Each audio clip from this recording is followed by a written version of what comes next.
नमस्कार मंडळी. तर चला आज आपण पहिल्यांदा बनवतोय बिस्कॉप फ्लेवरचा हा केक, जो की मी माझ्या बड्डेसाठी मी ट्राय केला आहे. कारण हा मी पहिल्यांदाच बनवते, त्यामुळे मला असं वाटतं की जो आपण पहिल्यांदा जो कोणता फ्लेवर यूज करतोय तर तो स्वतः टेस्ट केला पाहिजे, म्हणून मी माझ्या बड्डेसाठी हा ट्राय केला आहे.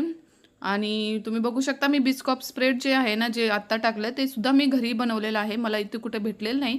तर तुम्हाला याची डिटेल व्हिडिओ पाहिजे असेल, कशी रेसिपी पाहिजे असेल, तर तुम्ही मला कमेंट करून सांगू शकता. मी याच्यावरती बनवेन आणि तुमच्यासाठी मी आणेन.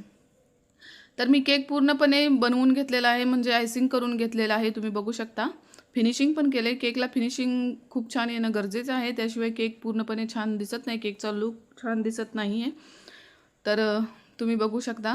आणि हा मी माझ्याच बड्डेसाठी बनवला आहे. म्हणजे कसं आहे ना, आपला बड्डे जरी असला तरी आपणच केक बनवायचा आणि कट करायचा. कारण मुलांसाठी हे करावंच लागतं. आपली जरी इच्छा नसली तरी मुलांसाठी हे बनवावंच लागतं.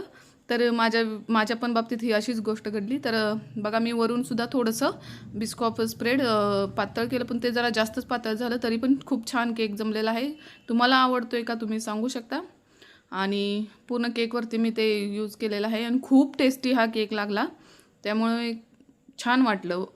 पहिल्यांदाच बनवला पण. आणि अशी मी पूर्ण केकला बॉर्डर बनवून घेतलेली आहे. आणि तुम्ही बघू शकता पूर्ण म्हणजे मोदक नोझलने मी बनवून घेतलेले आहे. ह्याच्यावरती 2 बिस्कॉपचे बिस्किट मी यूज केलेले आहेत. तुम्ही बघू शकता. आणि कसा वाटला हा केक तुम्ही मला कमेंट करून सांगू शकता.